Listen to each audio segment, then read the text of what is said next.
Ewald, I think we can start.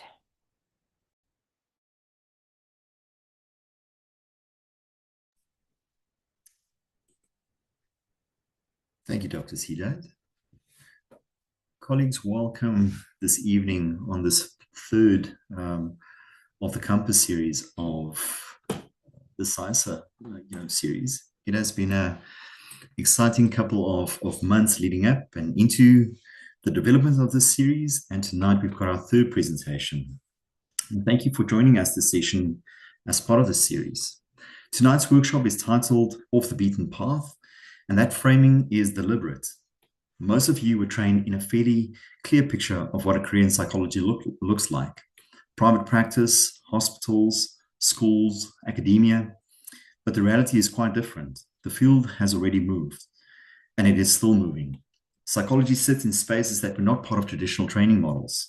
Technology, policy, data systems, community interventions, business, AI, crisis response, education systems at scale, and the list is expanding, not narrowing. So the purpose of tonight is not to give you another ideal pathway. It is to disrupt that idea that there's only one path. Each of the speakers that you will hear this evening has taken a route that does not sit neatly within the standard boxes. That comes with opportunity, but also with risk. It requires decisions without guarantees. It requires building roles that did not exist before. And that is the reality that we need to engage with honestly. For those of you early in your careers, the question is not only where can I work? It is where is psychology needed, but not yet fully applied. And for those already in the field, the question shifts to where am I still thinking too narrowly about my own role? Tonight is structured to give you exposure to lived experience, not only theory. You will hear short inputs from each presenter, followed by an open discussion where we can engage more directly. My suggestion is simple. Listen for patterns, not just stories. Pay attention to decisions, not just outcomes, and be willing to question the assumptions you walked in with. Because if you leave here with the same view of your career options, then we have missed the point. We have wonderful presenters here this evening, and each of them will be introduced as their turn comes. And our first presenter this evening is Dr. Stevens, SGD Chair, and we welcome her in her capacity. Dr. Stevens. Thank you so much, Dr. Cross. Greetings, everyone. Thank you so much for the opportunity to be part of the series and to share my experiences with you. I'm hoping that you're going to find it useful. So just allow me a moment to share my screen, please. And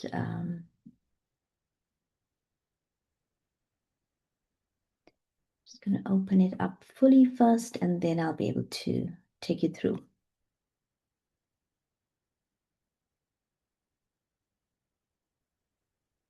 Okay, if I can get a thumbs up that you are able to see my screen, please. Okay, lovely. So thank you so much. I've included on my very first slide a bit from my own webpage, and it shows you where I am right now at this time in my life, and I will explain to you at the end of it.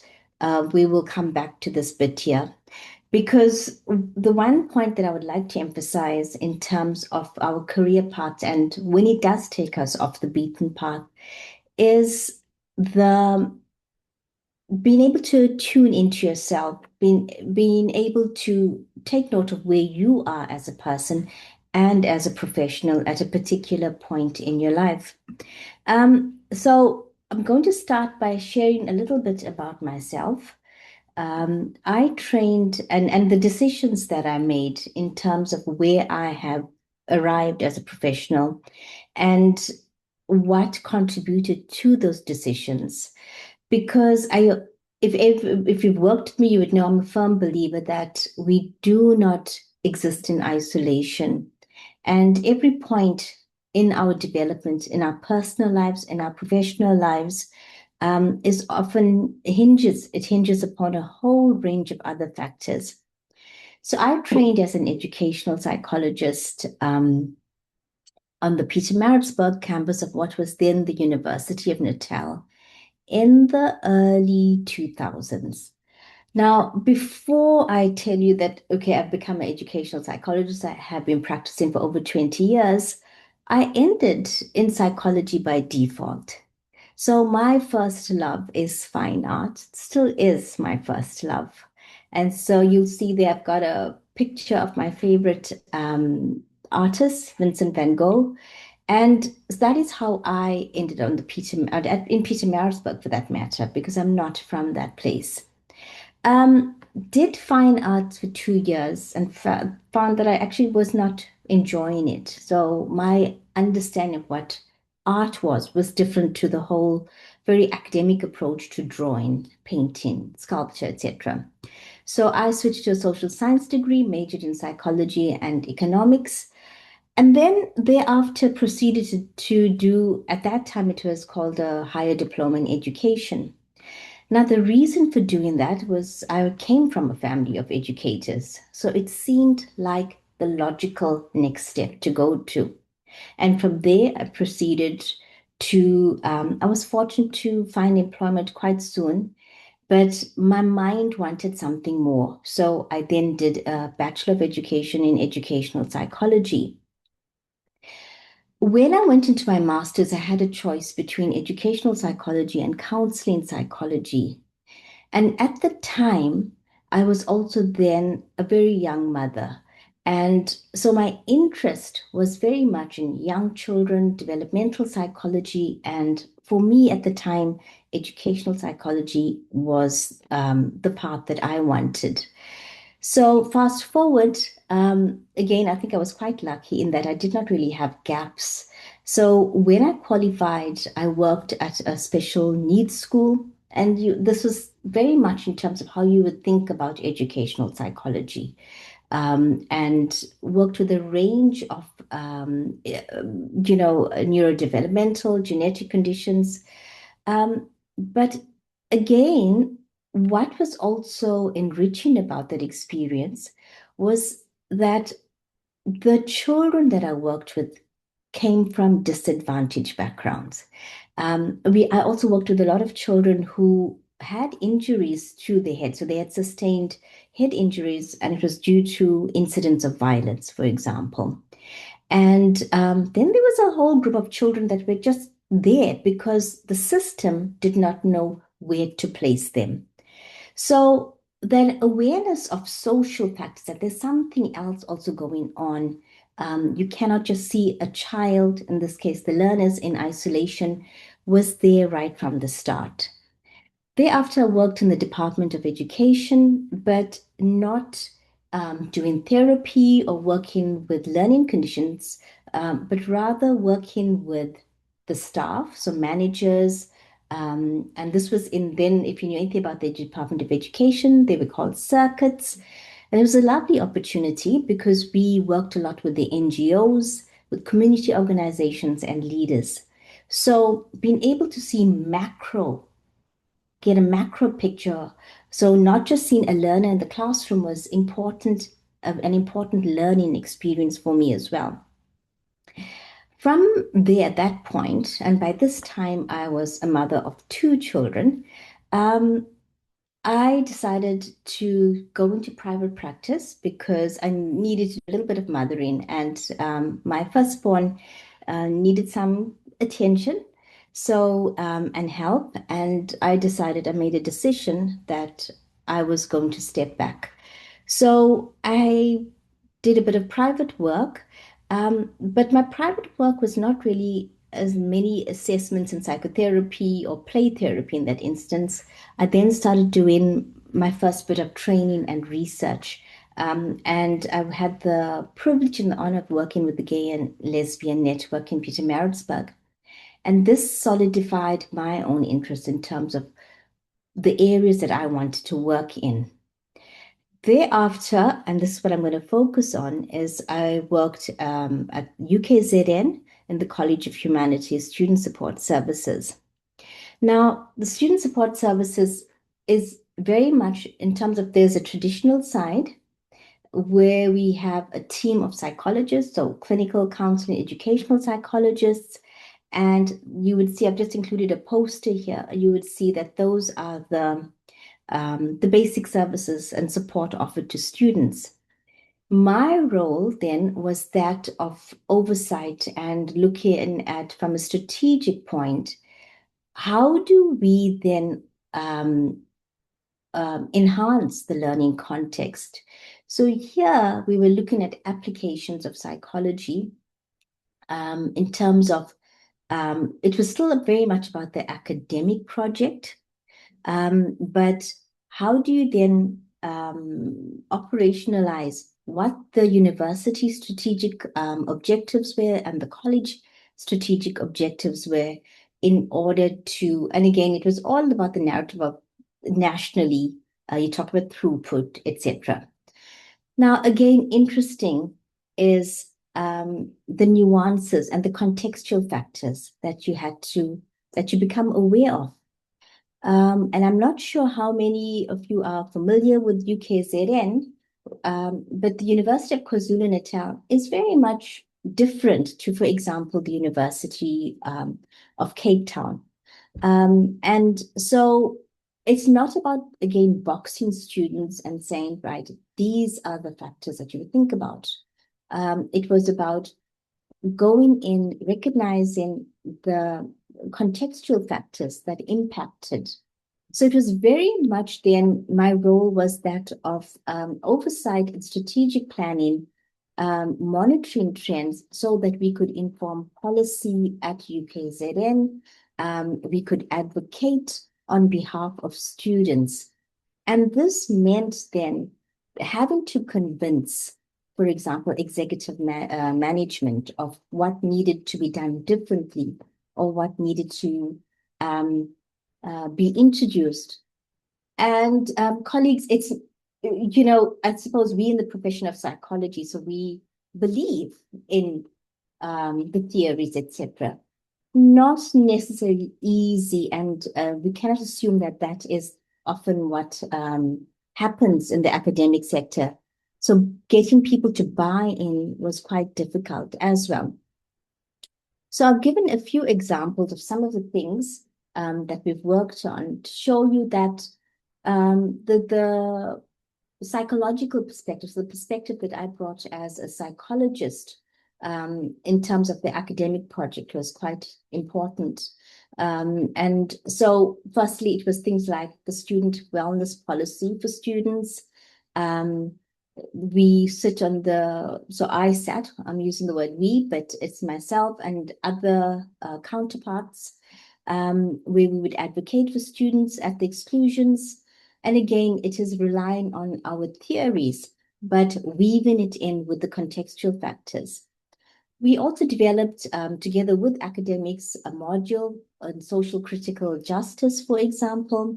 And this was very important in terms of linking what was happening at UKZN, so as a microcosm, with macro issues again, so nationally, GBV, sexual harassment. And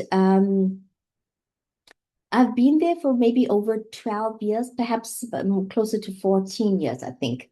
And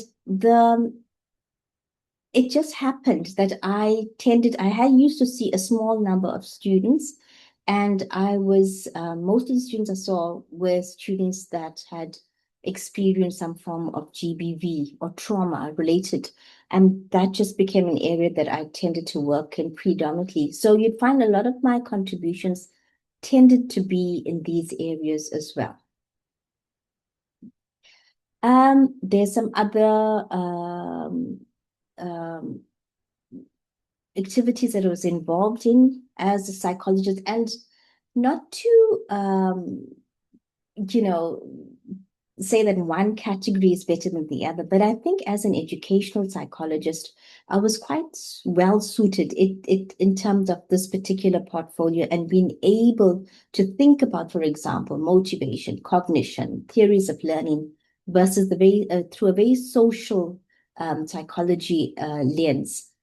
And so you would see here, there was a time when I also worked with Prof. Diane Grayson, who was then a director of the Council for Higher Education, looking at students and trying to bridge and map out a life cycle at UKZN, looking at how do we integrate the academic side with those support. And when we said support, it wasn't just psychosocial, which would have been my division, but a whole range of other support, like the writing place, etc. But I headed that project with Prof. Grayson, and it was the psychologist in me that helped me to be able to take this on as well. At the bottom here, you will see that I was mentioning a UKZN app. Keep that in mind, because as one of the, in terms of the needs, and that I speak about later, it's looking at where can we contribute. And as educational psychologists in particular, I think there's a lot of scope for work in this area. Now, thinking about my journey and the different roles that I've played, for me, reflecting on it on my own journey and development, I think perhaps my most important skill, I think, is being able to reflect on your own skill set, focusing on your strengths. And obviously, when I say strengths, it also means that acknowledging where are the developmental gaps, right? And again, tuning in, am I interested in something? And if yes, then how do I then, if I see it as a developmental gap, how do I would work at improving in that area? Saying that I worked and offered sort of insight in terms of policy, not, and in some of them it was really important. So it had implications for the rules, for example. The psychological theory and practice, we have to have a sound undertaking. So irrespective, I think, of the paths that we take, it's still important to remember that we have to have a strong foundation in psychological theory and practice. And at the same time, I think, when I think I was thinking about undergraduate, especially in undergraduate years, students often complain about the research part. That is really important, because it's what helps you to observe, to be able to monitor, to look at trends and be able to make those informed decisions. You have to be flexible and be willing to adapt. You must be able to adapt to changing circumstances.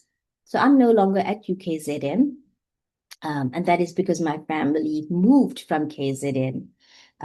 So that meant for me a career change, but it's been something that I've also been thinking about and planning for some time as well, and having a vision in terms of what I see myself doing differently, but again, tuned into what it is that I find rewarding as a psychologist.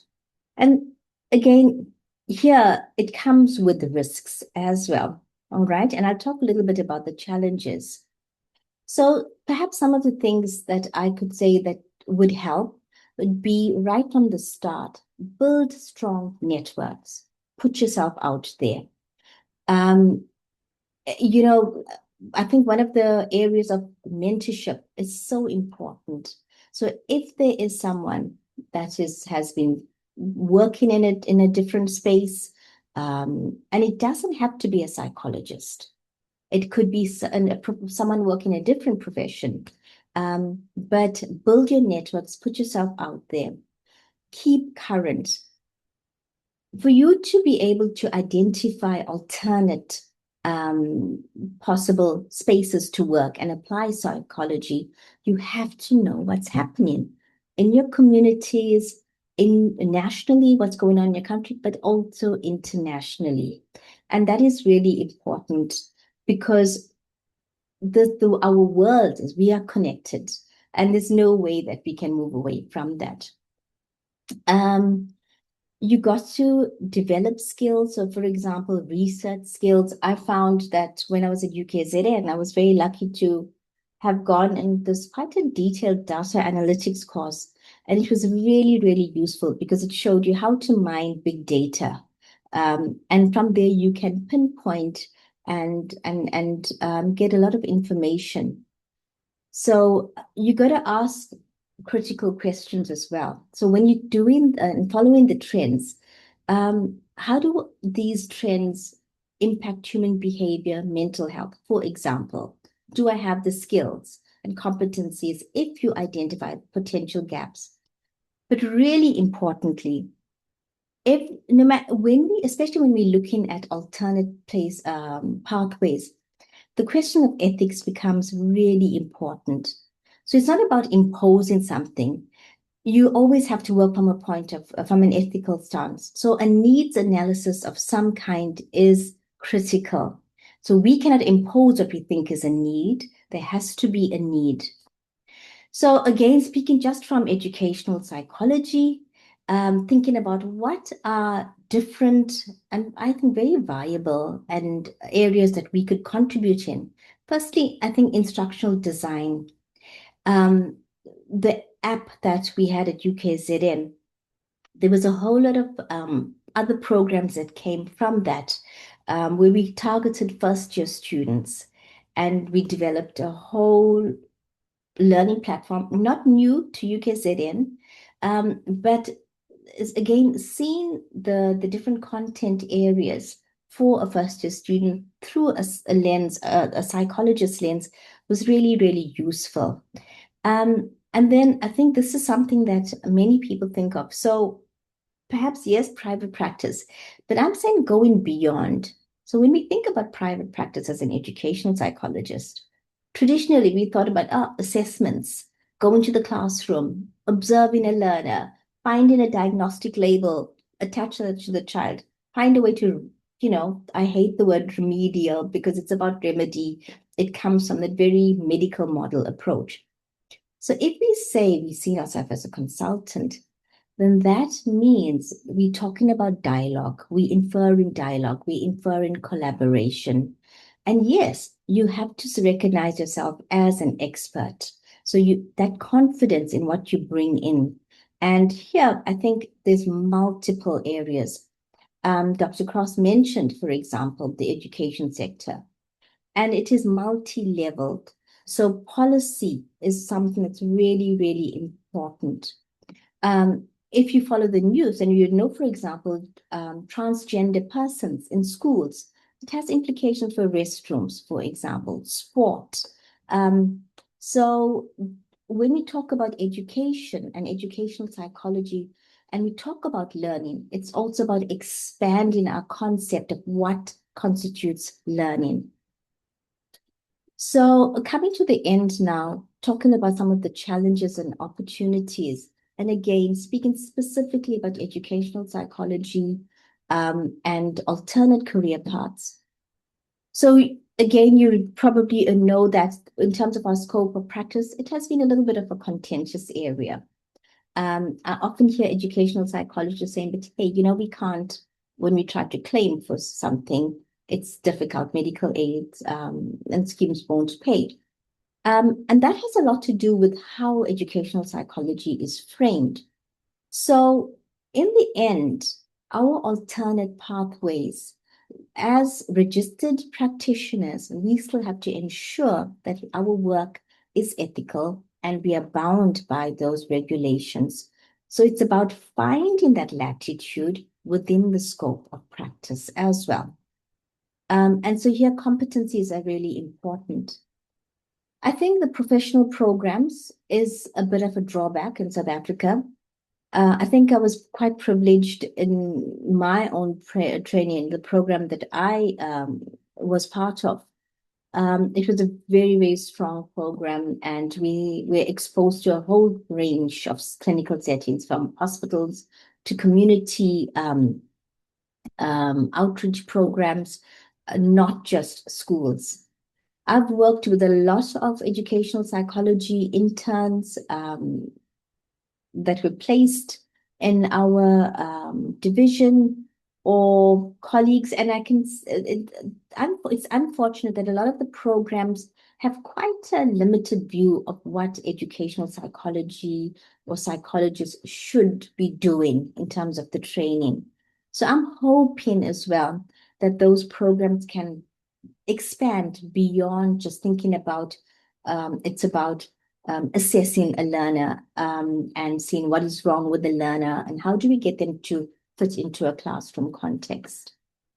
And of course, when you start out, if you want to venture into something that's different and new, it is not everyone has access to capital, to ways to fund your venture. And then I think finally, just to talk about there are a lot of psychologists around. Again, I think certain areas, perhaps more than others. And I think here again, the history of our country is so important because if you go into more rural areas, we might not find as many psychologists. We know we have a high unemployment rate in our country, but I would see this as an opportunity then as well for recently graduated professional psychologists, that is, to think out of the box and see how that skills can be used to benefit society, to benefit communities while creating a path. So I want to end off by saying that at the moment, you would see that in my very first slide, I've got psychologist, researcher, storyteller. And where I am at the moment is about bringing in all my experiences. And I've worked in many different diverse settings, and I'm busy with some books at the moment. And that is what is making me excited at the moment and making me happy, but also grounding me in terms of what I find important. So for me, the social context, our history is really important. So going back to the special needs learner and how we've conceptualized, having a very critical lens in terms of how we engage with people. And that is the kind of learning that I am taking forward in my current space right now. Thank you so much for your time.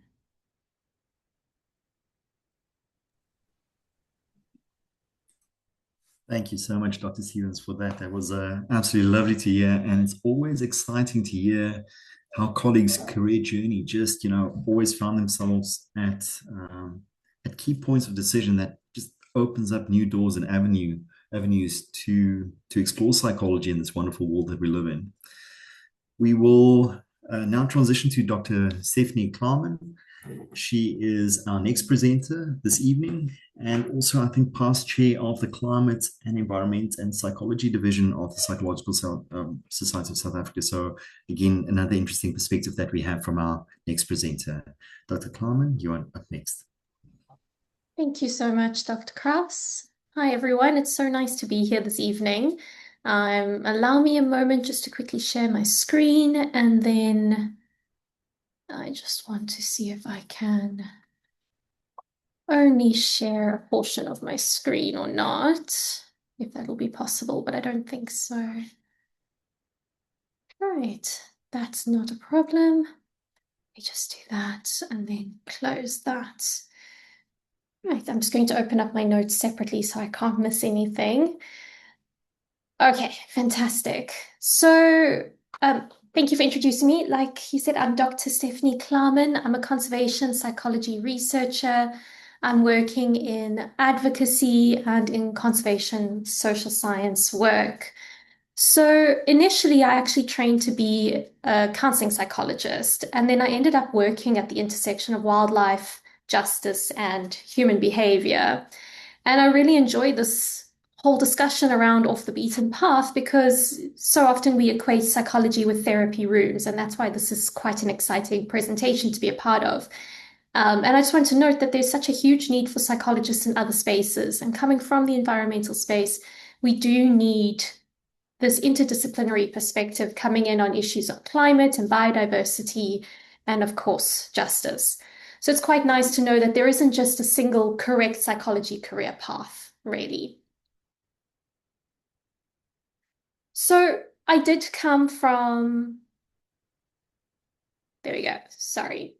I should have downloaded this previously, but it's fine. So I did initially come from traditional psychology beginnings. I had completed my honors and my master's degree later on in counseling psychology at UNISA and then later at UJ. And this entire time I thought to myself, I'm going to go into therapy. I was probably going to end up in animal-assisted therapy. I even did a little bit of research on the side, helping a psychologist with her equine therapy. In my mind, I knew I was going to be going into some sort of mental health practice. And these were all really great skills that I developed along the way, in terms of just learning how to listen more carefully, learning about how to display or how to interact with people with more empathy.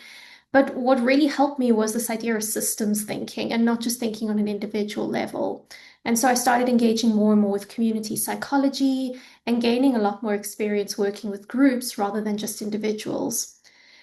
And during my master's, I'd come to this turning point where I realized I wasn't quite sure if this was going to be the path I wanted to take for the rest of my life. And I'd come to the realization that well-being is obviously very, very extensive, and it is still tied to the environment. It's tied to things like inequality and systemic issues.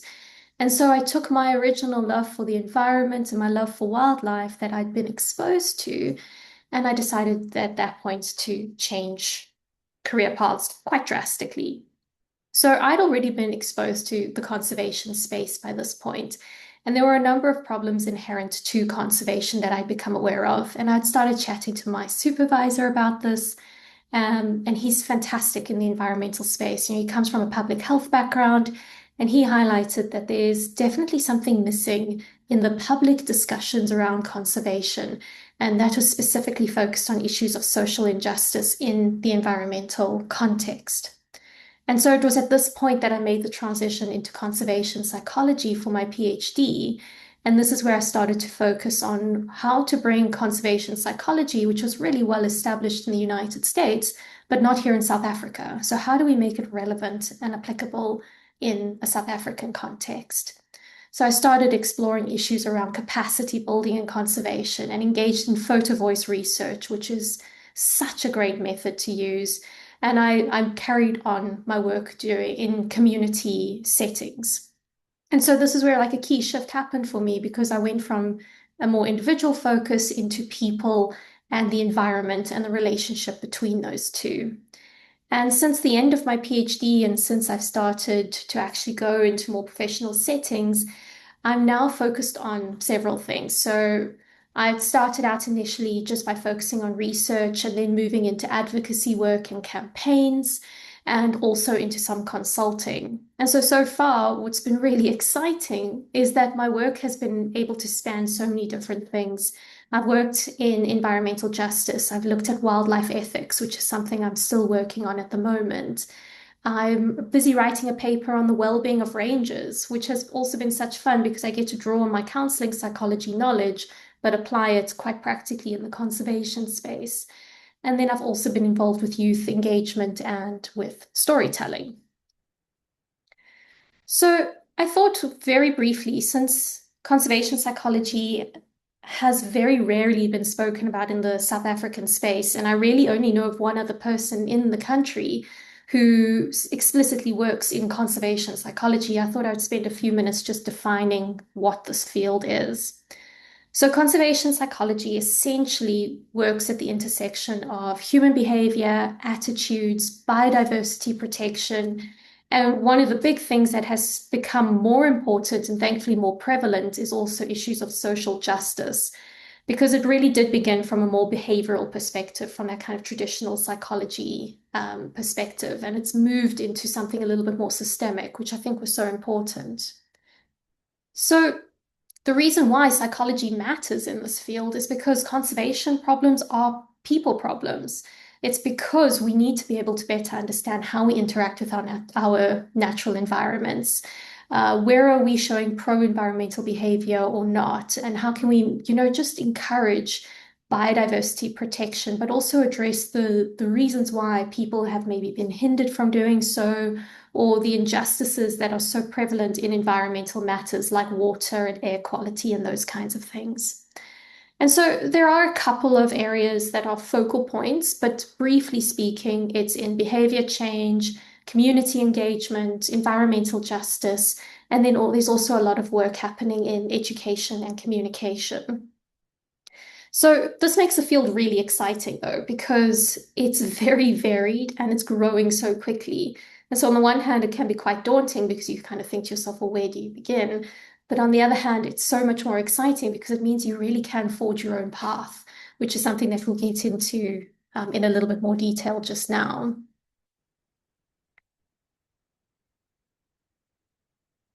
So I want to cover a little bit about some of the non-traditional paths that you can follow in terms of conservation, or even a little bit more broadly, environmental psychology. And the ones that I've listed up here are really just from my own experience. They're by no means an exhaustive list, but it does give a nice starting point. So where I am at the moment is I'm in the conservation and environmental sector, specifically working with an NGO. We can also do so much valuable work in research institutions, and definitely in the policy space, which is something I'm also moving into more and more. So I'm working kind of between being in an NGO, doing the advocacy work, but also then working in policy and law and regulations. And it's quite a nice space to be in because, again, coming from psychology and having that systemic perspective, you start to understand wider ideas and how to implement different stakeholders' points of view when you're looking at changing policy. Then the second one is obviously in advocacy and campaigns. So this is where you start to see a lot more happening in terms of behavior change. Some of the work that I do is involved even in wildlife ethics. And a lot of public engagement, which is again a nice area for psychology because that engagement and how to interact with people effectively really comes in handy there. And then there's conservation social sciences, and this is where you start to study the human dimensions of conservation. And there's been such incredible work going on at the moment, looking into community-based research.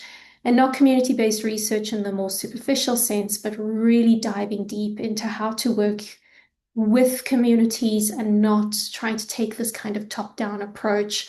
And it's been one of the, I think, the greatest assets that ever came from my counseling psychology days is going into community settings without that top-down approach and really going in with an empathic ear and wanting to be there to make a difference. The fourth is in environmental justice, and this is where you start to address issues of inequality and conservation. And this has been such an exciting part of working in South Africa, is because it's helped us take a more decolonial and justice-orientated approach to conservation and trying to break down the very Western old ways of doing environmental work. And then a fifth potential path, obviously, is in creative and communication spaces. So I've been using a lot of photography and storytelling. My PhD in particular, like I said, was on using photo voice in a community setting and just bringing in those more creative methods from psychology has been such an asset and so much fun to use, and just elicited these kinds of worldviews that I don't think you would be able to get from more traditional methods in psychology.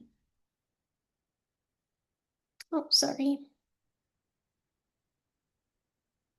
Right, so psychology and the environment. The field is growing rapidly. I mean, it is still a very new field of psychology. It only really developed in the early 2000s by a researcher called Carol Sanders. And since then, I think really only in recent years, probably the last 5 or 6 years, I would say the field has really boomed. And so now we're seeing lots going into climate psychology, conservation psychology, which is a field I'm in, environmental justice, planetary health. And there's also been an upsurge in research and a lot of practical work going into ecological grief and trauma. And this isn't just a Western psychology perspective in terms of counseling those who are dealing with grief or trauma, but actually bringing in a lot more Indigenous perspectives on how to handle grief and trauma from culturally appropriate and relevant ways.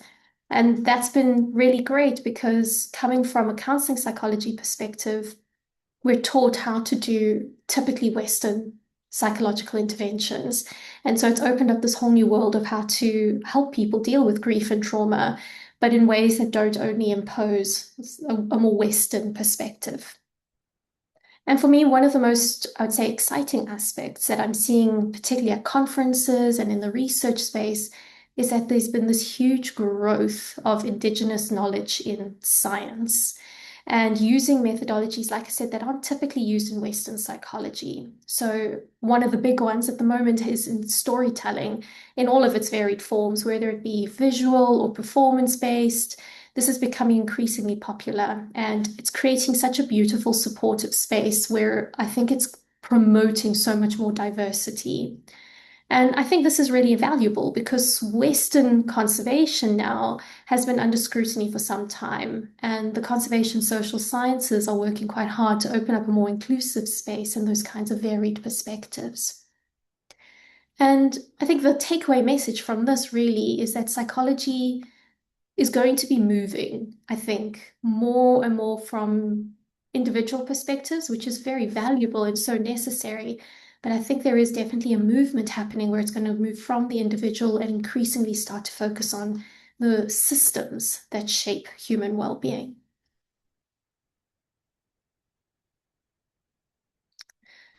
So if we take a look at some of the transferable skills, I would say a lot of the skills that have mattered most up to this point for me that I really lean into, that I gained from my psychology degrees, is definitely critical thinking, like really trying to think out of the box, not trying to take any sort of mainstream approach to the way that I interact with people.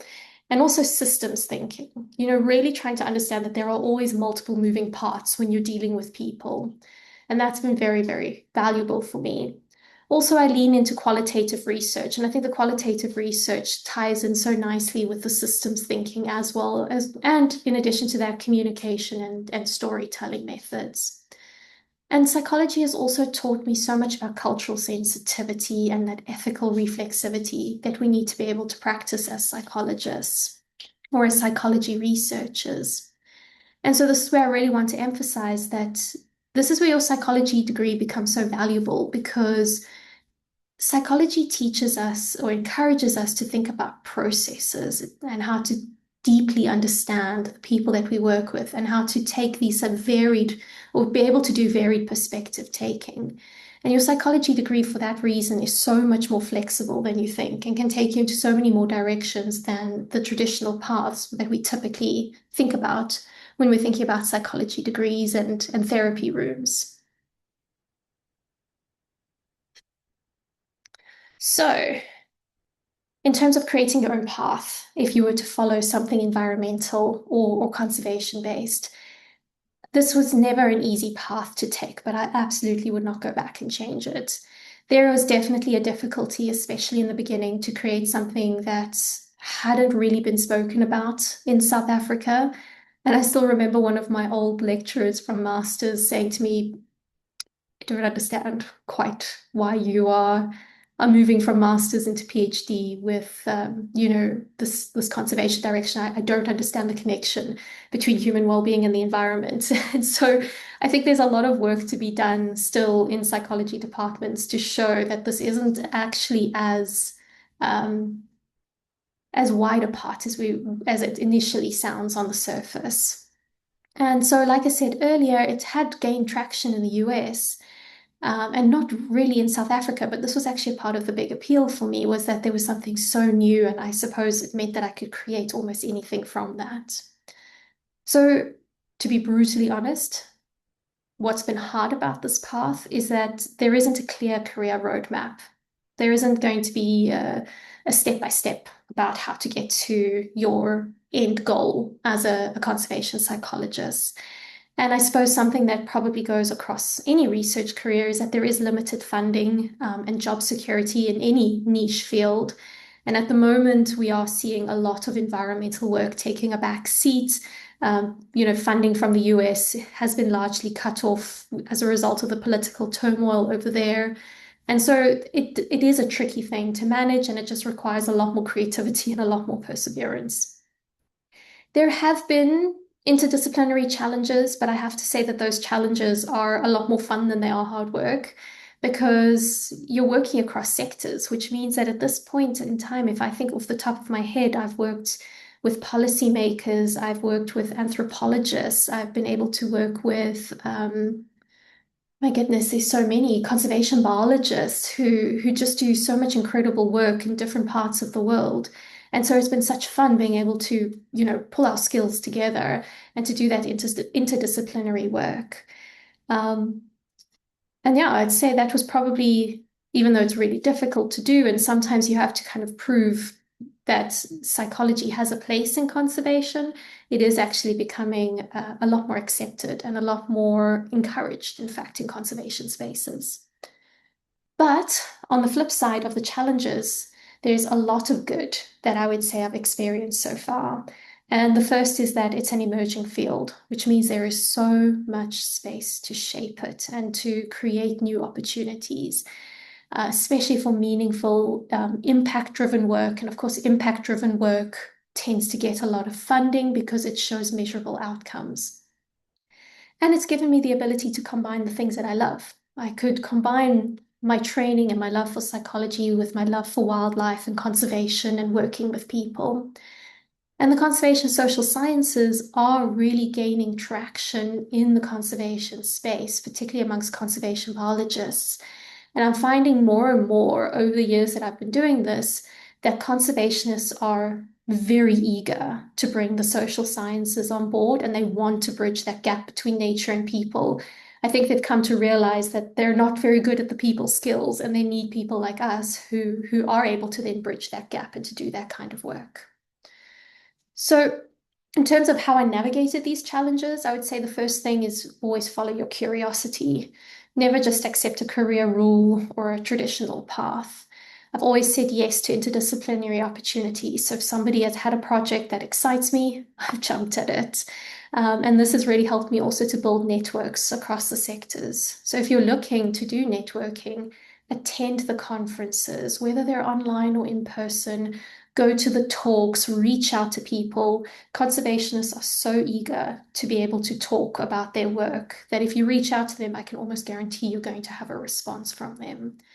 And one of I suppose one of the best things that I did, perhaps unintentionally at first, was I started to use my research for advocacy purposes. And I know that's typically not something you would do in hardcore research settings, but using research and pulling that into policy and trying to then change regulations and policy decisions has been a game changer. And that's the kind of space that I see myself staying in for quite some time. So my advice to you is don't wait for permission to do anything that's different. Go ahead and create it for yourself. Explore the different internships that are out there. Go beyond clinics. Go beyond the traditional path. If you feel like being in a therapy room might not be what you want for the rest of your life, explore what is out there, because there are so many internship opportunities. And think about the ways that you can translate psychology into other fields. Like the quote that I've got up here, I think this has been one of the most helpful things, is find something you care about and then think about the ways to bring your psychology skills into that. And then you can kind of build a narrative around your interests and how to make that work. And that is pretty much me. Thank you so much for having me this evening.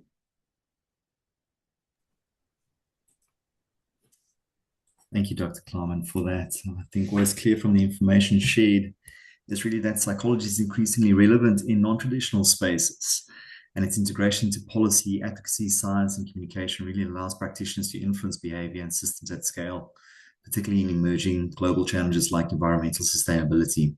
I'm sure that you have sparked the interest with many of our colleagues on the call this evening. Our next presenter, Danao Sekesi, is involved with the South African Association of Counseling Psychology. She's on the EXCO, and our next presenter this evening. Danao, you are most welcome. Thank you, Dr. Krause. Hi, everyone. I hope you're all well. Was listening to our speakers that came in before me, and really exciting opportunities and really off the beaten track. So just to introduce myself, let me start with introducing myself before I share my slide. I am a counseling psychologist, and I am what they refer to as an early career psychologist, meaning I've only recently started working as a psychologist. I've only recently trained, but in terms of my actual chronological age, I am a middle-aged woman who's fast approaching 50. So it's a very interesting place to be at, where you're starting off and a new person and right at the bottom of the feeding trough, so to speak. And yet you've got almost a lifetime of experience. So I come from an HR background. Initially, I did my undergrad and my honors in industrial psychology and worked for a while in public and private in the sort of human resources space. Primarily, I worked as a training and development sort of a person. I had qualifications and accreditation to that effect, but also worked quite extensively with performance management, especially in the public sector, at a time when certain policies were being developed and that sort of thing. So I came from that background, and I really thought the culmination of my own career path was to become an industrial and organizational psychologist. Except working in HR, I came to realize quite quickly that it's said that you're advocating and you're the champion of the employee, but in reality, you're working for the organization. And really, your loyalty, so to speak, lie with the bigger sort of organizational goals and whatever it takes to sort of get there. But really, you're just kind of softening it so people don't rebel. But in reality, that is the focus. That's what you're working towards. So after a number of years, I decided to change into sort of the more traditional psychologies, clinical or counseling. And I was fortunate enough to be accepted into counseling psychology at Rhodes. So with that background, let me share my presentation with you. I hope you guys can see it.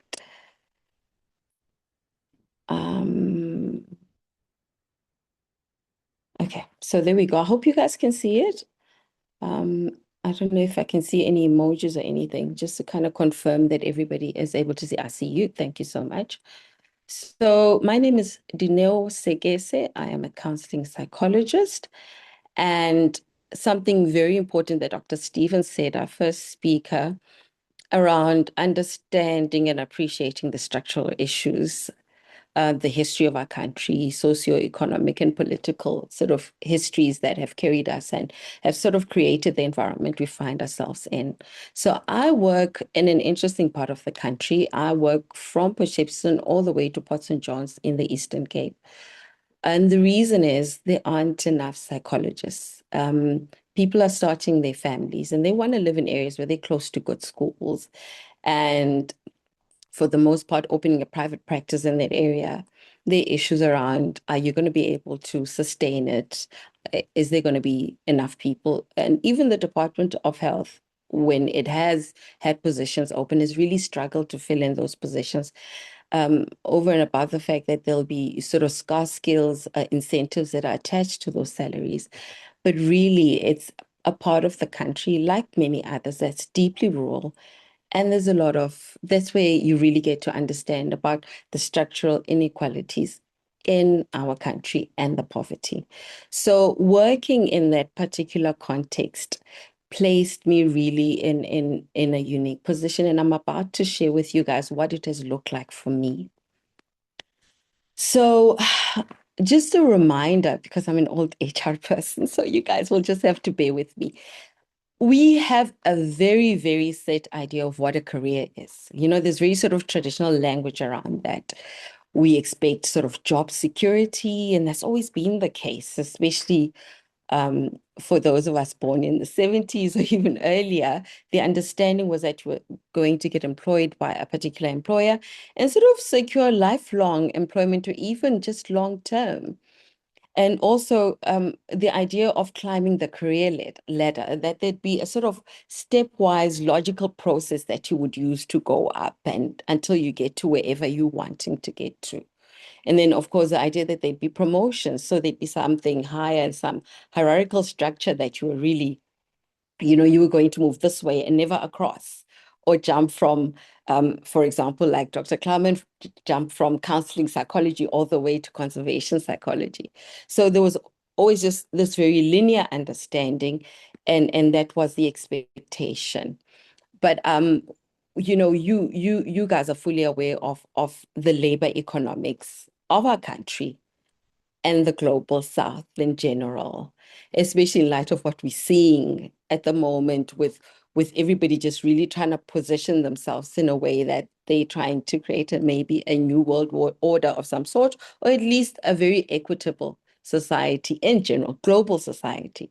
So it reminds you that we don't have the kind of security that we once had, that things are just a lot more uncertain. So going into private practice with that was really scary for me, but also the reality that I had to deal with and try and live with. So we have new definitions that I would encourage each and every single one of us in this workshop to sort of begin to familiarize ourselves with and make peace with them and inculcate them into a different way of looking at what it is to be employed or to have a career. So instead of just looking at a career path, maybe a journey that takes you across rivers, up hills, down into valleys that might be a bit scary. The idea of upskilling and reskilling ourselves. The idea of a gig economy. So you're a little bit like a DJ, freelance. It depends who wants you where, and you have to be flexible enough. It does offer the flexibility in and of itself, but it also requires of you a certain level of flexibility in being able to sort of adapt, change your mindset, and set up systems that allow you to do what you need to. A side hustle, having multiple streams of income.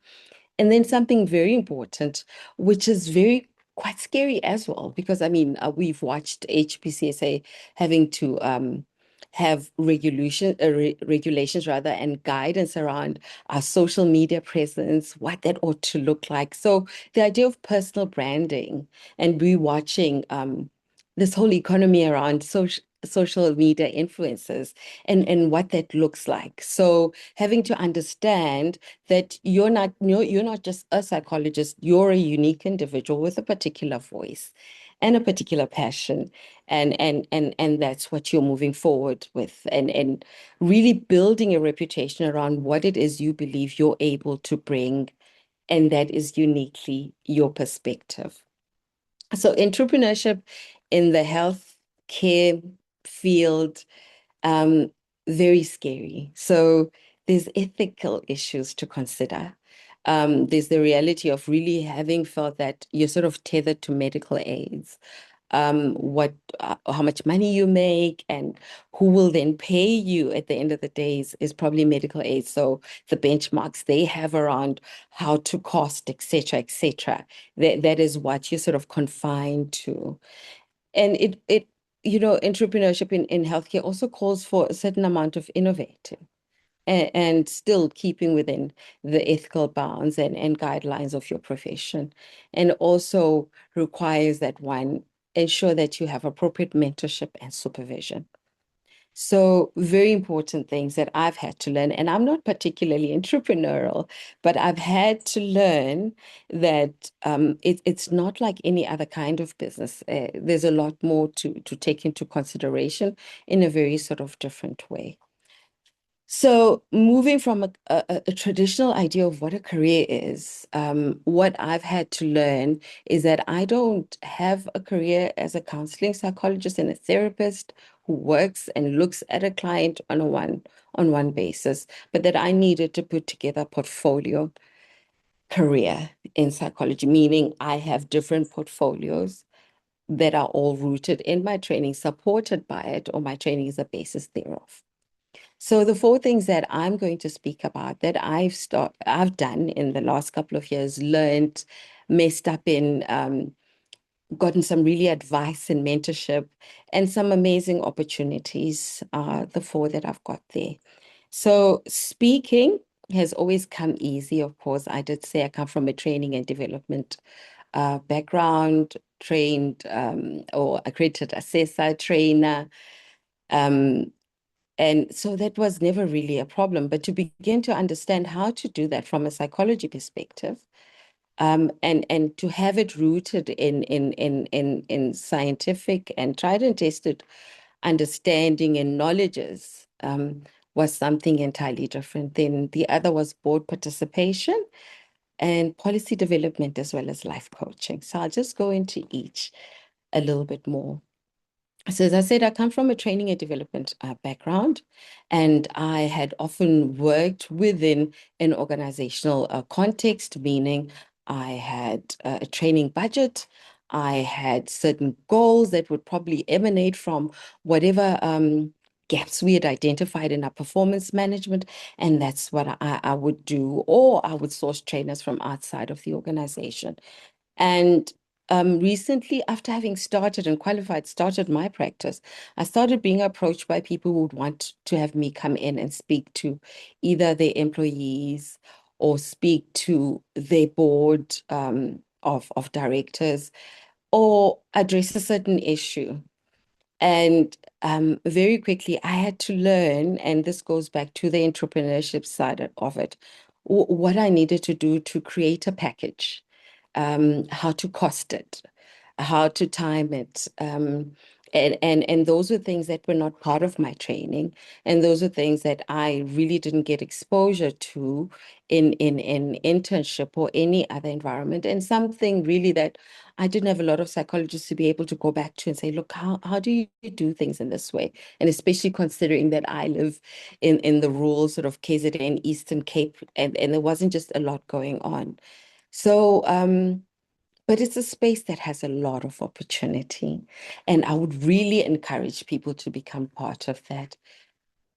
Clarifying for yourself how to approach a speaking engagement or a request from an organization. And those organizations might be really small, because it started with really small things like a church group or a youth group, and then it grew to NGOs, and it got to be, sort of medium-sized corporates that were asking me to come in and assist, and even a local government which wanted me to come in and deal with transformation training, racial bias and sensitivity in the workplace.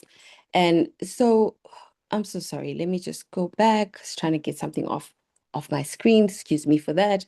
So being able to look at it, and not just look at it in terms of everything else that you might know or might have been exposed from, but from really an understanding of human behavior, drawing from theories around how people form their identities in groups and out groups, and how we see interactions, and then beginning to craft something that really makes you appreciate how much psychology is needed, how much space we can really take up that we're not aware of, and how well positioned from a theoretical and knowledge background we are to tackle certain issues that remain quite topical issues.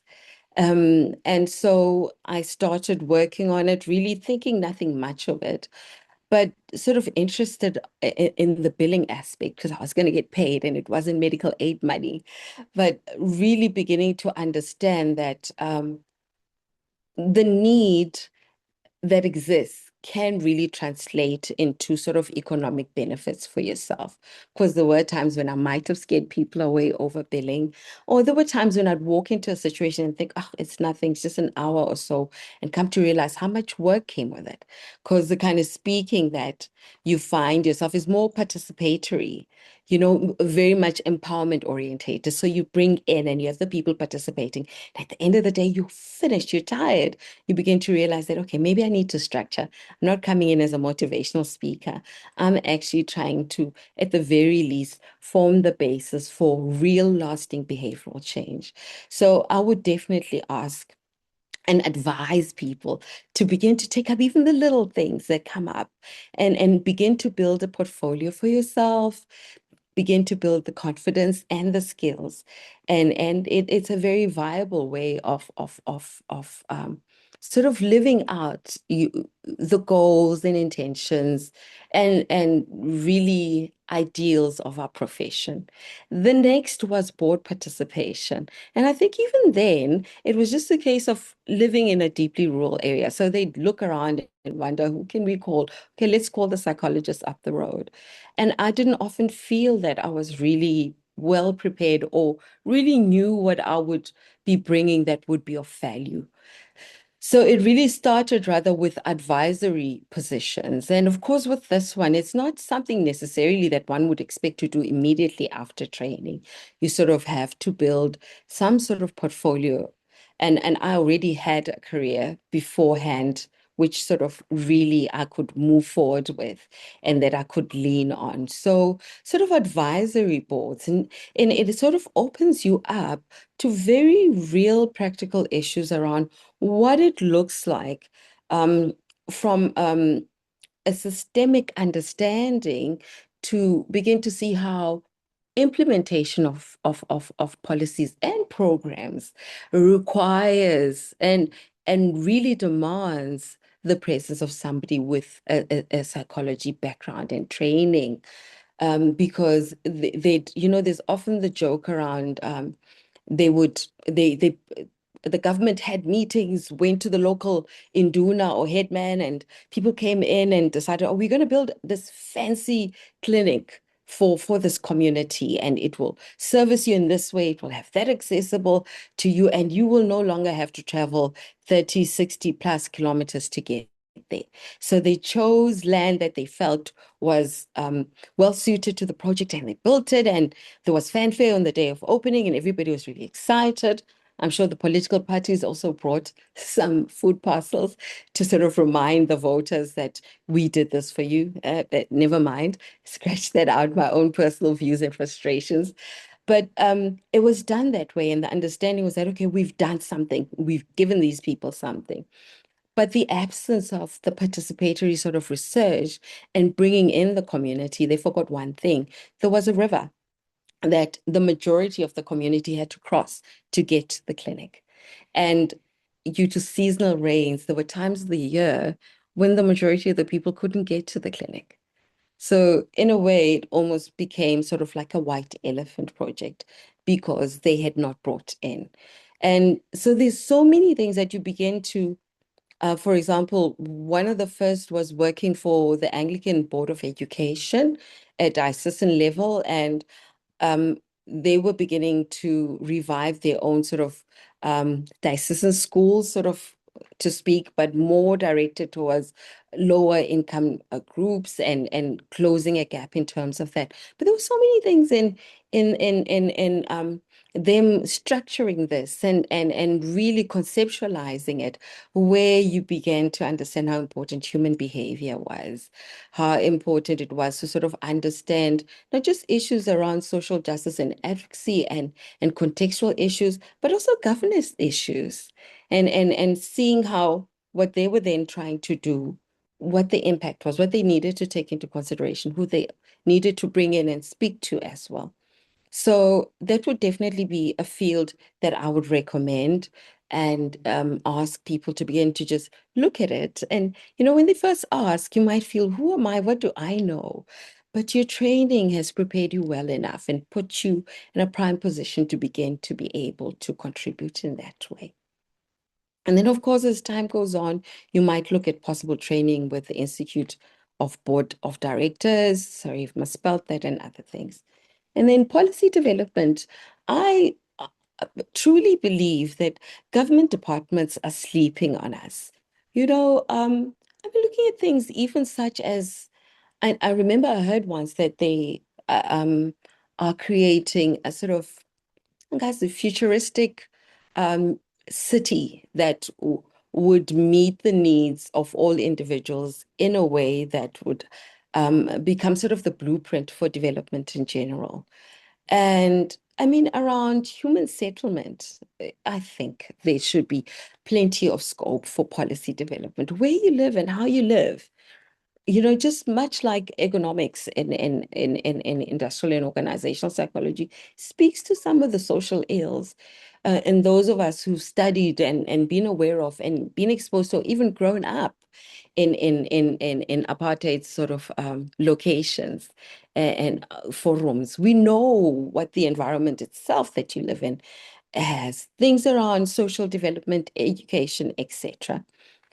But I've had the opportunity of working with NGOs, and this has been on sort of youth campaigns, behavior change campaigns, and other sort of advocacy related training. They've received funding, they've got a project, or they've been implementing. They don't have the uptake that they need, or they're struggling with certain things, and then you come in. And I think even though I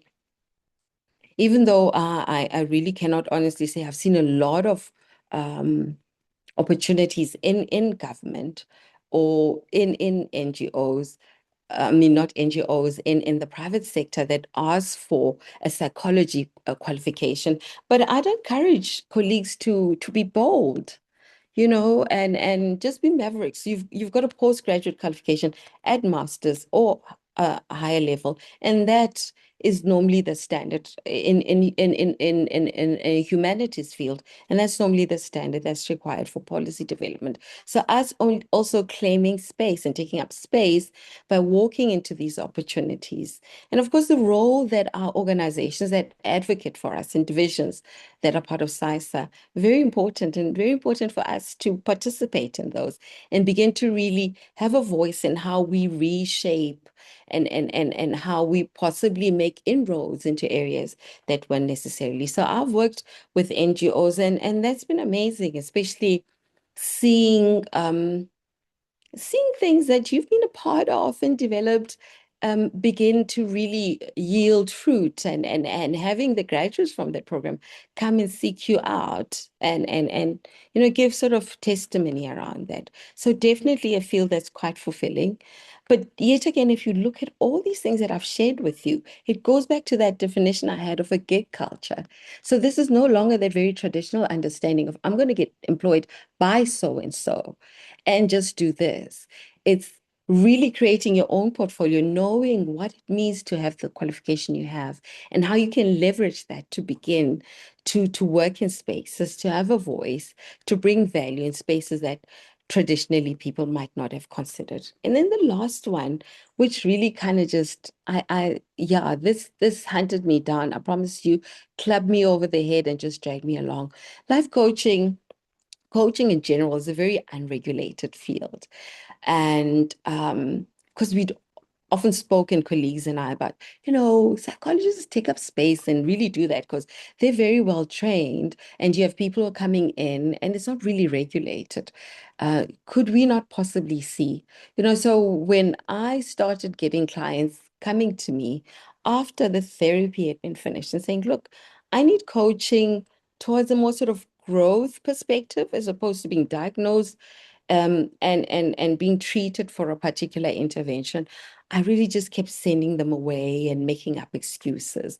But there was just so much sort of a request or a need for that I began to really seriously consider what would this look like. And of course, there are ethical issues around this. First and foremost, for me, I'm a psychologist, a counseling psychologist, and it's very important that I understand my role in protecting and never bringing to ill repute my profession. And yet I was now beginning to delve into a space that wasn't really regulated, and people were making amazing promises and claiming to do this. So it really challenged me in that way to ensure that I don't find myself just following the leader with the spoon and really putting myself in a precarious position. But also understanding the difference between therapy and coaching, one which is quite clinical and the other goal-orientated, and being able in the relationship with the client to be able to discern that, okay, now we're moving into clinical, and being able to refer them out to somebody else and ensure that I continue with just the coaching. And then also my own competencies, having to sort of choose certain courses that I felt really would bring me up. And that goes back to the upskilling and being open to being able to train yourself and get the little skills that you need as and when, and also in response to what is becoming available for you. And then also just back to the entrepreneurial challenge. And I say that that's not my strong point, learning to structure packages and to sort of cost things without the sort of framework or baseline or of medical aids, knowing that, okay, this is what I'm supposed to charge, because that's what we've come to understand it to really mean. And really beginning to look at the value that I brought, the effort that came into it, and what that ought to look like if I translate it into. And so that is me. I think the one thing for me that really, I think was really a challenge. I remember when I told my dad I wanted to become a psychologist, and he said, I think what I really would want to see your profession do is something much like Oprah. And he said this caveat, he said this in the 90s when the view people had of what Oprah did and the work she did was very, very different. And I couldn't quite understand where he was getting to. And he was saying, but I want somebody who's just not going to sit there and wait for one individual, but sort of train and speak to people on a much broader perspective and reach more people than just that one person. And so it's kind of worked like that. And my dad's alive, but he's had dementia for the past almost 6 years. So he's not who he was when I started this journey. And often I look to his words and try and understand, what does it look like when I'm not just worried about one person and I have to move beyond that? And some of my earlier gigs went really well paying. Sometimes I didn't even know how to cost it properly. But what I took comfort in is that I was making inroads into something that other psychologists later, younger people are coming in, who have the energy and the zeal, could take on and transform into something amazing, where we're not just sitting in the sort of the caricature that Hollywood has us in, off the couch and the therapist, going on and asking, so how do you feel? Or, so tell me about who raised you. What's your relationship with your mom? But really making inroads into becoming part of social change, not engineering, hopefully, because ethically that brings up certain issues, but really becoming part of social change and contributing in a way that's meaningful. So I challenge you guys. I think Dr. Clemens said, what do you care about? Obviously, I care about Oprah, I was sort of used to, but I care about reaching more people than just that one person. I care about seeing change. I care about the fact that I live in a community that cannot afford therapy unless they're a government employee and they've got medical aid, and finding ways to reach those people. And just to remind you, it's often said, I mean, I've never verified this, that the architects of apartheid were psychologists, or there was a psychologist somewhere in the mix, and that understanding of what it took to keep people in subjugation, maybe we can turn it around and use it to sort of champion a different sort of freedom, a different sort of way of seeing humanity, of creating equity and possibly fighting poverty. Thank you, guys. This was very scary for me, but thank you so much for listening. I hope there's been value in what I've shared with you. So I'm going to stop sharing. Thank you so very much. Thank you, Danelle. Greatly appreciate it. I think what I take away from your talk is that psychologists really need to be proactive in entering and shaping non-traditional spaces, really leveraging our qualifications and skills to influence systems, community outcomes, even where formal roles are not clearly defined. Almost building the road by walking it. Not easy to do, but wonderful to hear how you've set an example for early career practitioners to follow. So thank you so much for that talk.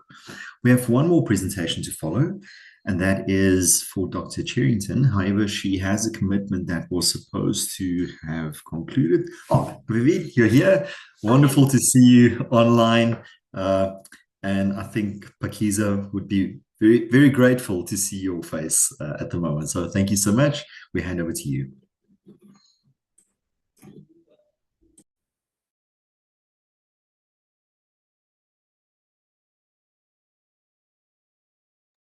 Thank you, everybody. I'm so sorry I've been late to the presentations, so I haven't heard what everybody else is talking about. I hope that you can see my front page.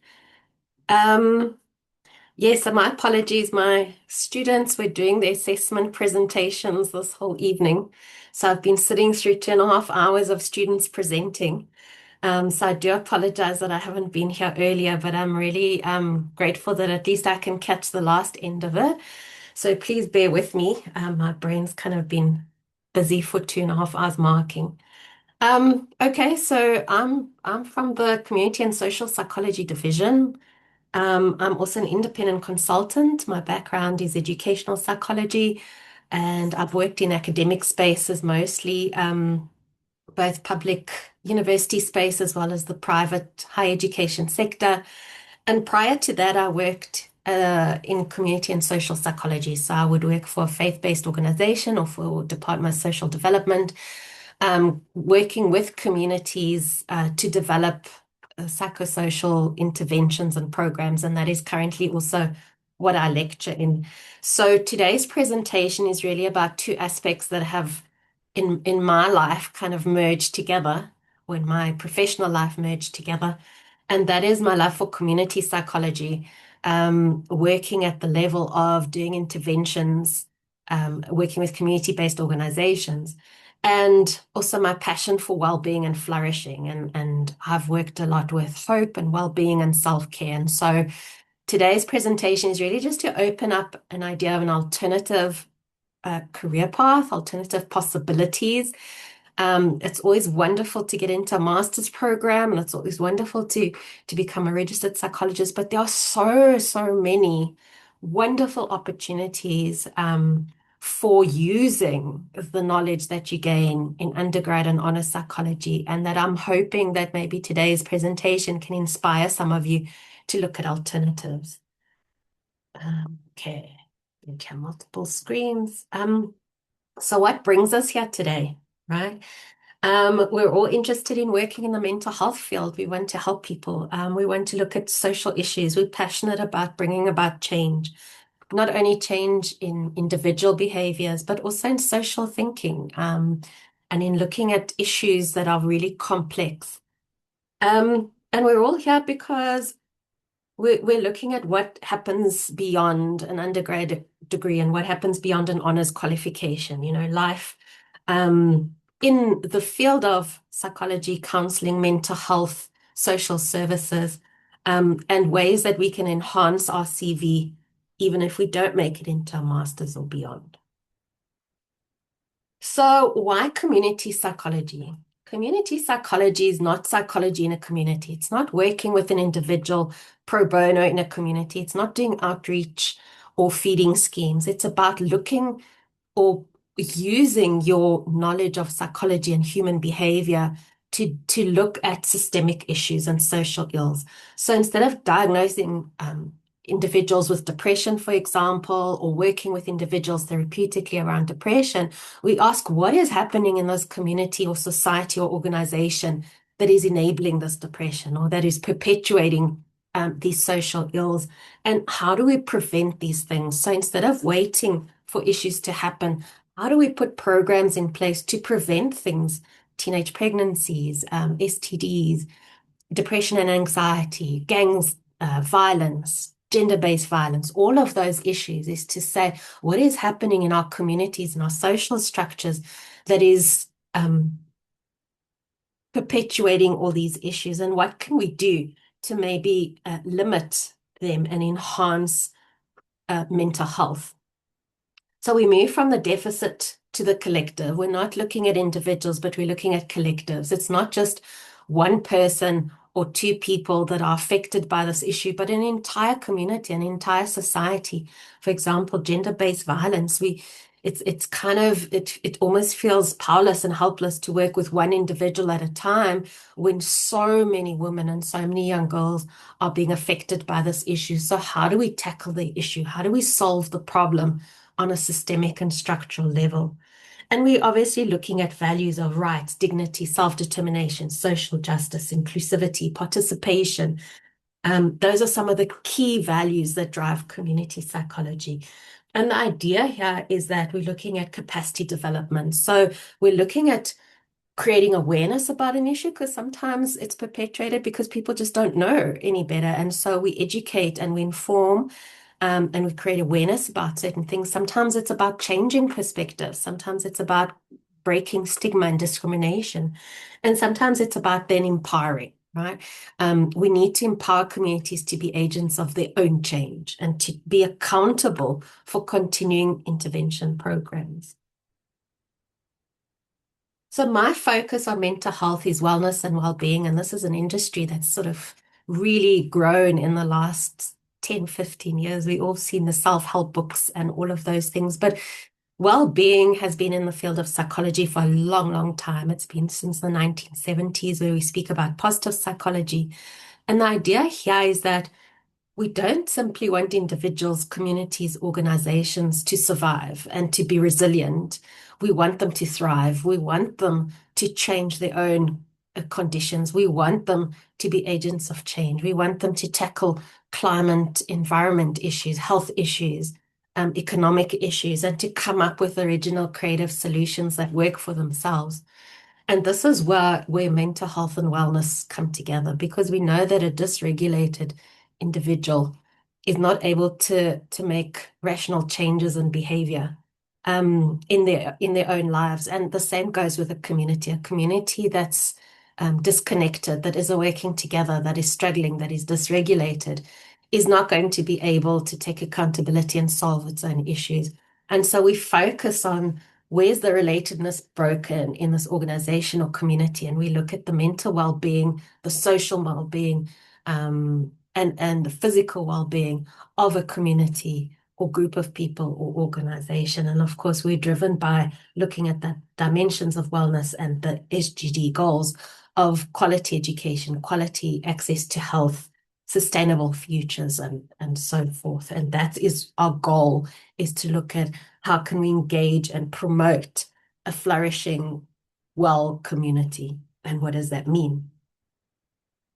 So what do you need to be a wellness counselor? Okay, I'm going to put a proviso out there, because there's a lot of contention at the moment with various different people who are not going through the right channels, who are not being qualified, and calling themselves counselors and therapists and psychologists and so forth. So I'm just talking in terms of a wellness counselor that is usually employed by an organization or a CBO or the government department, and works with enhancing wellness and well-being, right?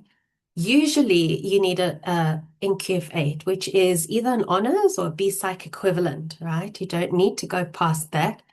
The role is to identify wellness needs, goals, and challenges, and that could be in a specific community, it could be in an organization, a group of people, it could be in a school context. But the focus is really to look at what are the challenges and what are the needs, and then develop training and support programs, psychoeducational programs, awareness programs, train the trainer programs, peer group support, towards improving quality of life for that particular community or organization. You therefore have to apply knowledge of health and wellness to educate and build capacity. So we're talking again, holistic health and wellness, physical health and wellness, nutrition, emotional, psychological, social, relationships, sense of connectedness. So all of those things are what you're working with, because if you can build a sense of connectedness and community, if you can build respect and diversity and inclusion, then you're going to work towards wellness and mental health as well. You apply strategies, you assist, you support, you debrief, you encourage, And it's all about helping individuals within communities, within groups, to really find a common purpose and to work together. And that's the ideal, really, is to help that connection, that sense of community, that sense of organizational culture, so that people start to connect and work together towards a common goal, towards a common sort of good for all.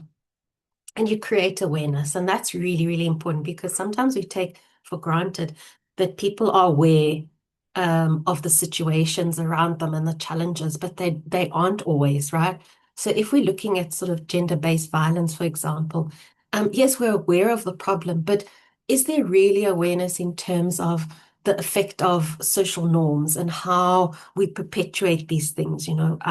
I was sitting at a table, and the men were just joking with a youngster who was turning 16 and saying, "Oh, now you can drink, now you can be a man, now you can," and it was sort of completely innocently, not realizing, but you're perpetuating this. Now when these boys start to fight at school and, get drunk and we have issues, and I'm going to go, well, look at what you're telling this kid when he's 16. So a lot of people don't realize how it's this little banter, the language we use, how we express certain things, our mindset, our perceptions, and how these things really do, on a larger scale, affect the issues that we are then experiencing. So it's really important to create these kind of media campaigns, to create these awareness campaigns, to community days where we link with various partners and provide information and awareness.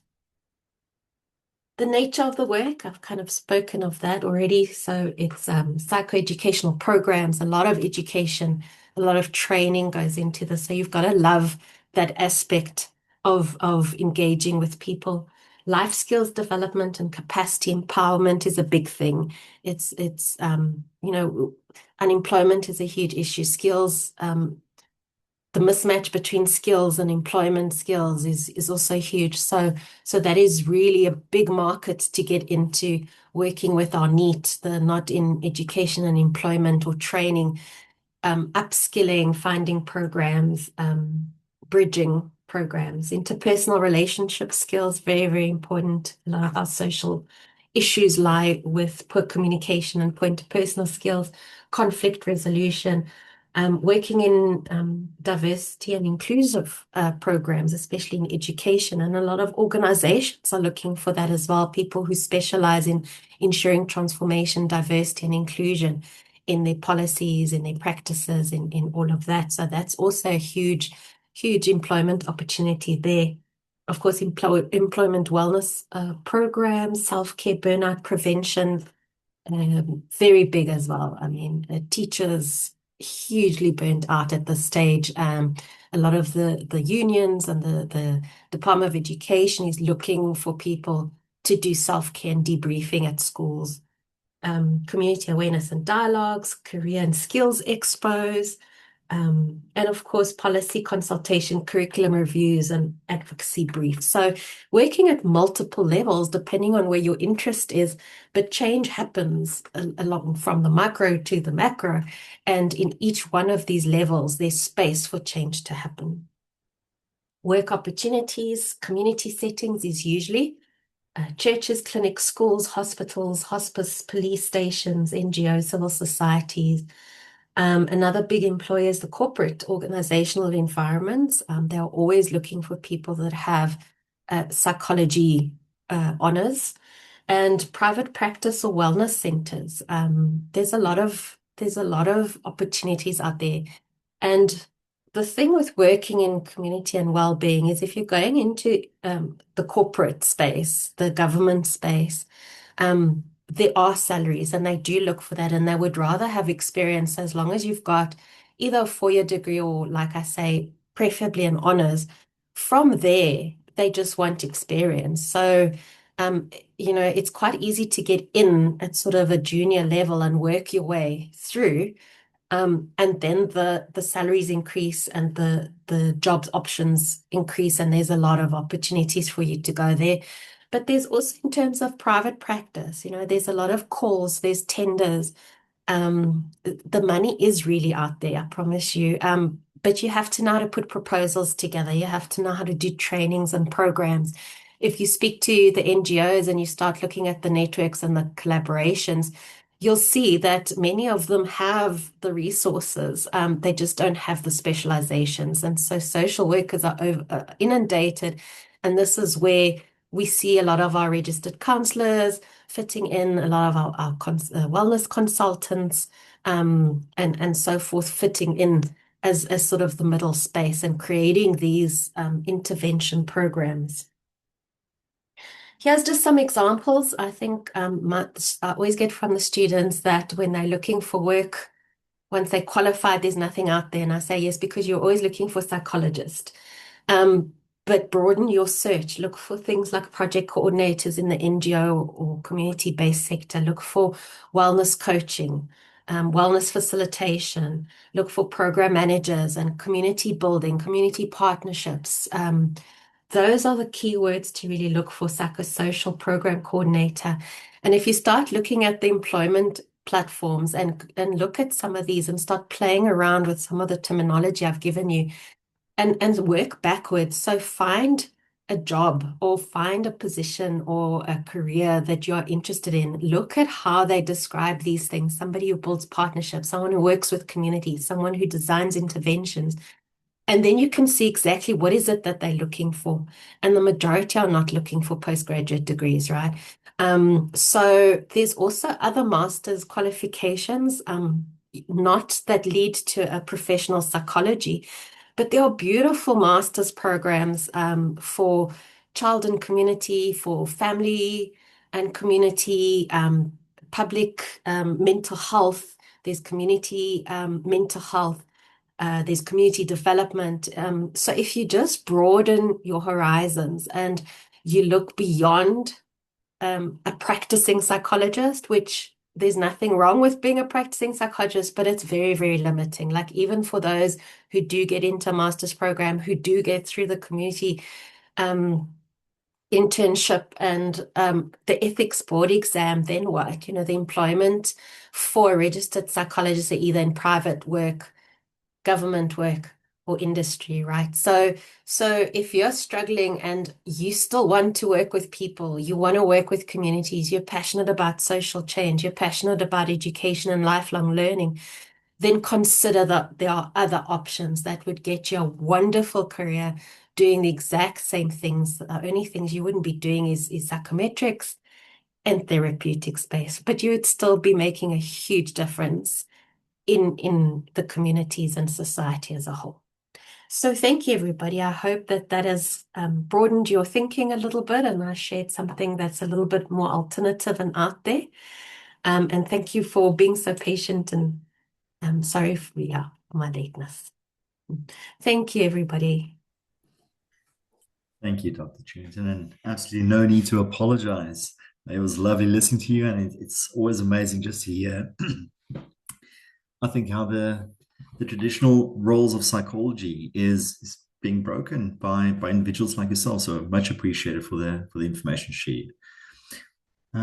Dr. Rajab Pakiza, do we have any questions that have come in that we can maybe post to our panel or that have been asked by our delegates? No, actually, our chat box has been relatively quiet this evening. I think there was a question just about getting the link afterwards, and yes, we will share that. But other than that, no questions, but we still have 20 minutes to go. So, colleagues, please feel free to put up your hand if you have any questions for the presenters this evening. All right. So what I've got a couple of questions, and people have just made contact with me directly, and I'm going to just kind of post them here in the chat. So let's see. Maybe we'll open it to the panel, and you can answer it as if you feel that you would like to answer. So one of the questions that came in is looking back. Well, this was actually a question that was asked to me directly, but I'm posing it to you. So looking back at your first couple of years post-qualification, what is one mistake that you made that early career psychologists are likely to repeat, and how would you correct it sooner?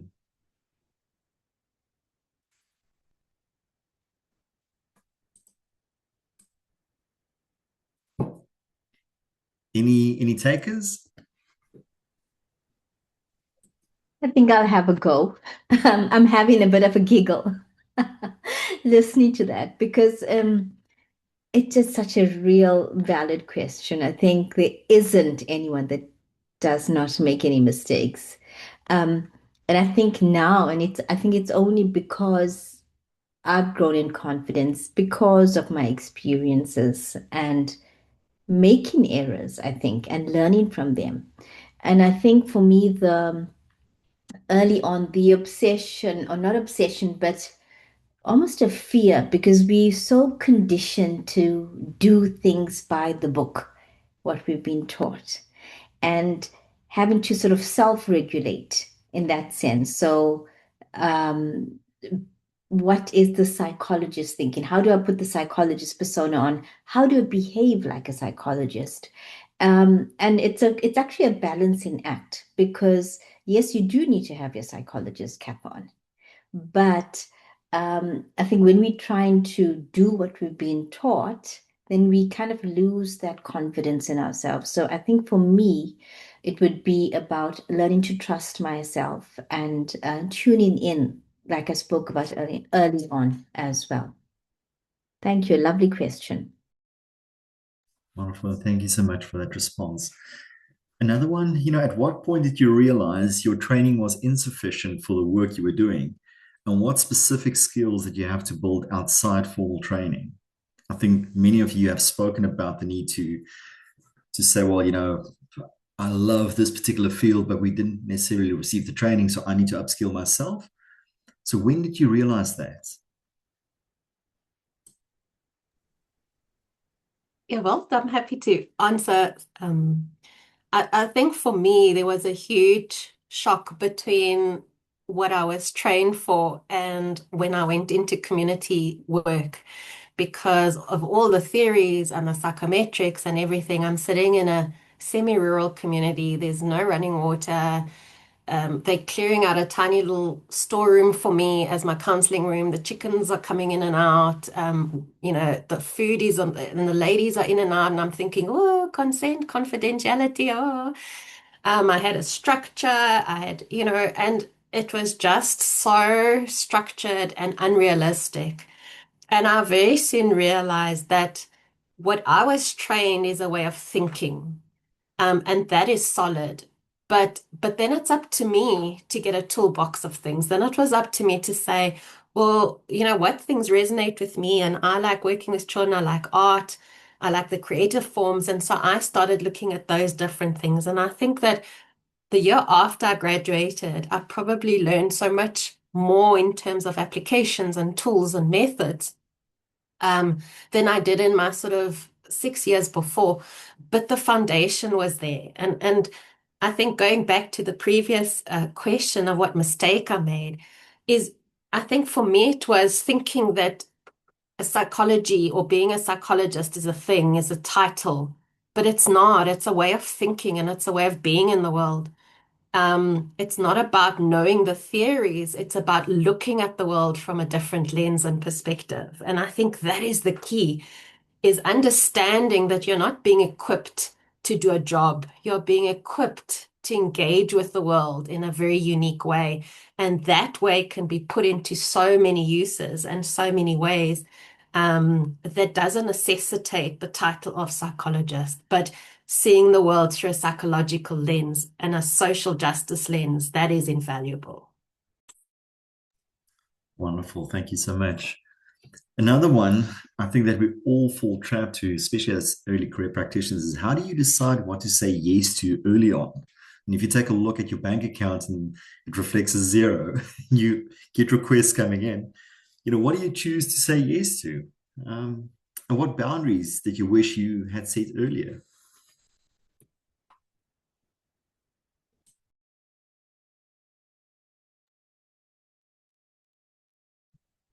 I'm just going to add, with your permission, I mean, and I think this is just because it's something so important to me.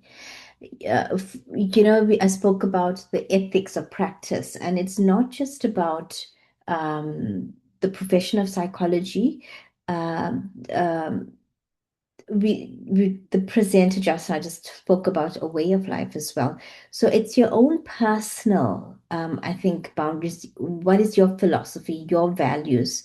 And I certainly, for me, I know I would not say yes to everything.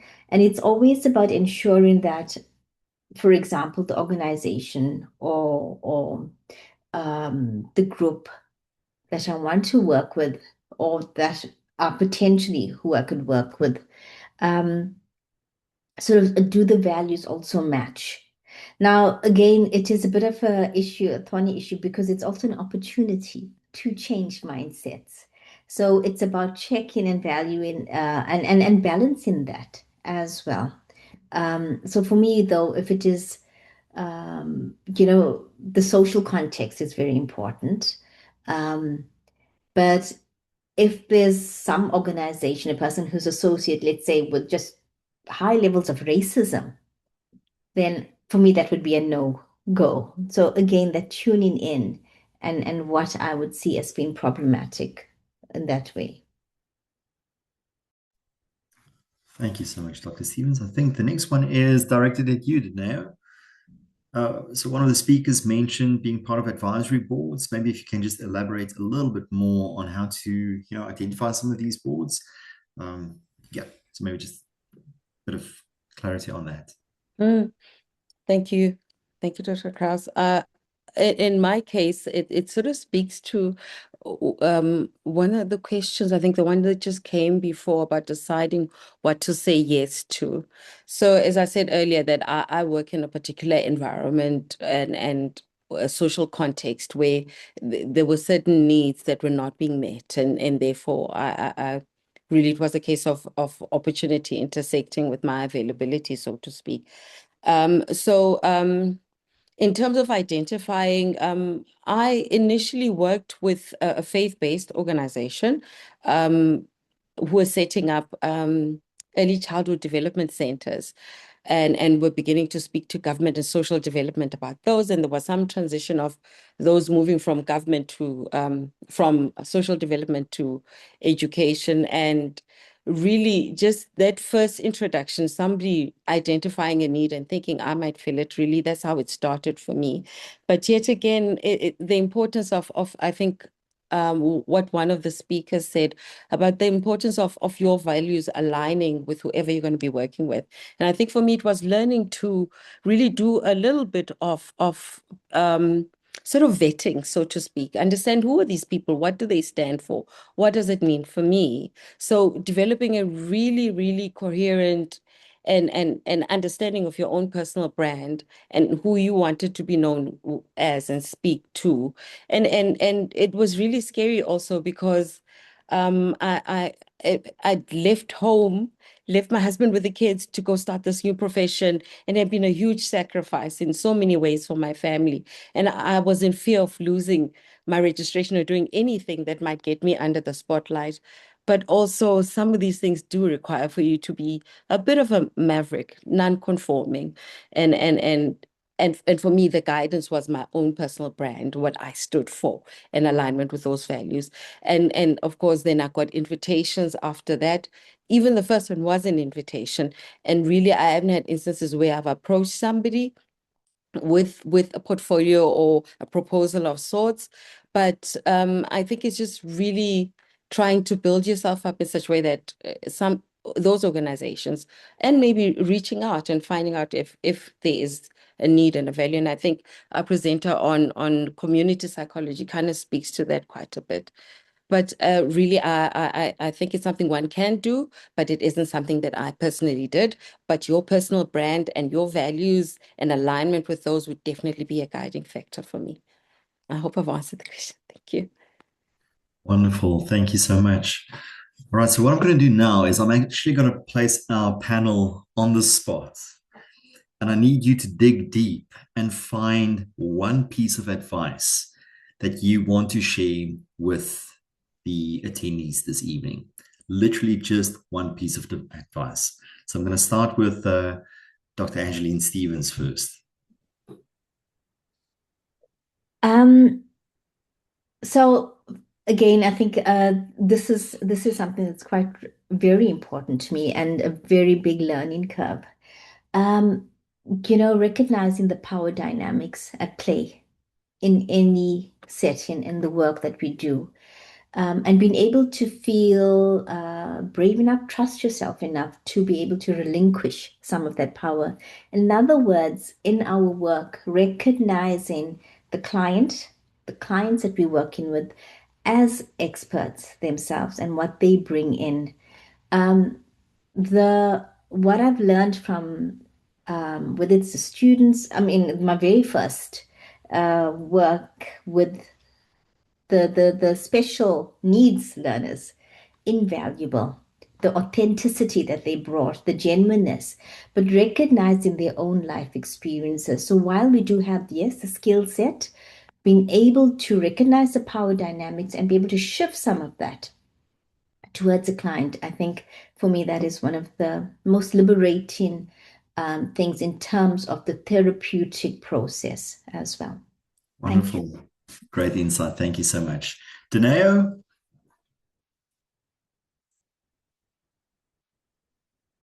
That came too quickly. I wasn't prepared yet. But I think it's much like what Dr. Stevens said.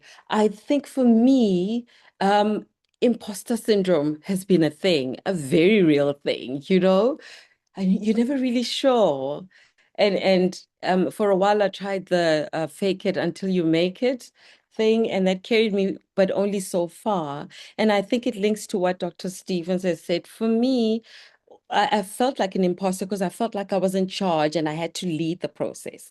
Once I became a facilitator, a participant was bringing something to people who were probably experts in their own reality more so than myself.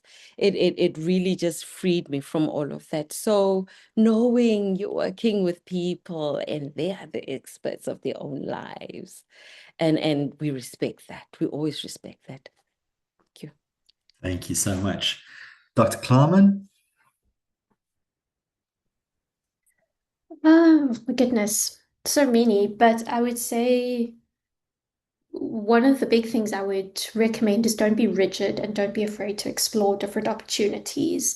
If you're going to be too rigid about following a very certain path in psychology, you might miss opportunities, you might miss different ways of using your skills. So don't be afraid to network and dabble and read widely. Maybe you find something that piques your interest. So don't be too controlling about what your future should look like. Really, really go out there and explore, because I promise you there is just so much you can do with your skills.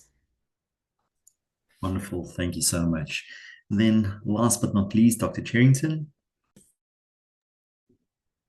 I think the advice would be don't be rigid.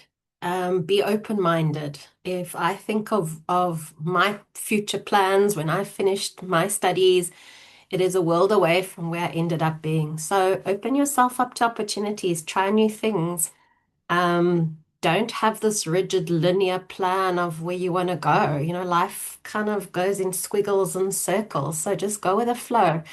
There's no such thing as mistakes. Every opportunity you learn something and you develop different skills and different ways of being, and it all adds up. When I look at where I am now, nothing was ever wasted. I can see how it all falls into place. So just trust in the process and try different things and be open-minded.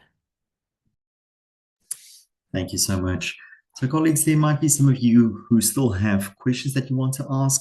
Please, you're most welcome to still type that into the chat. We would like to provide the answers for you, but we are now moving towards the closure of this particular talk. And some of you might have already had your eyes on the chat and have seen there's more to come.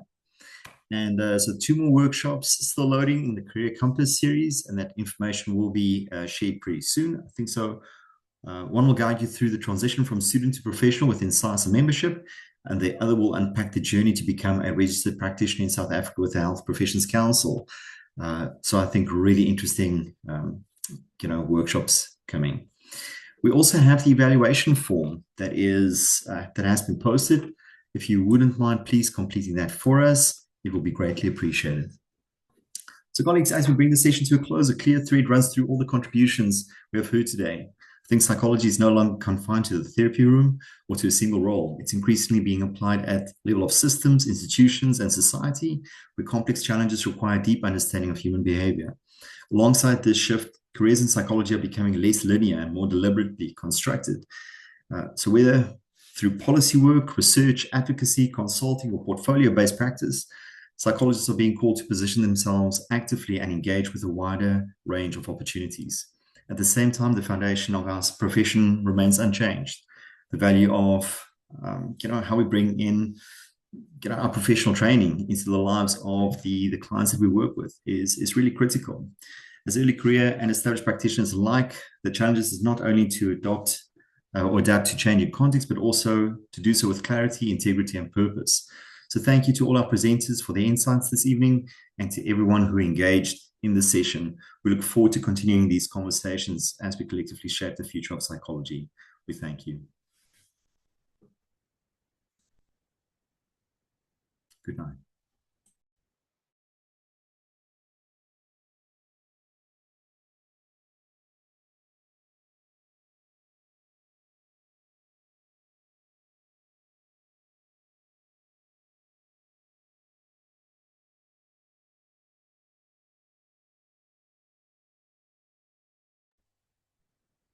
Thanks, Eva. Thanks to everybody. Have a good evening.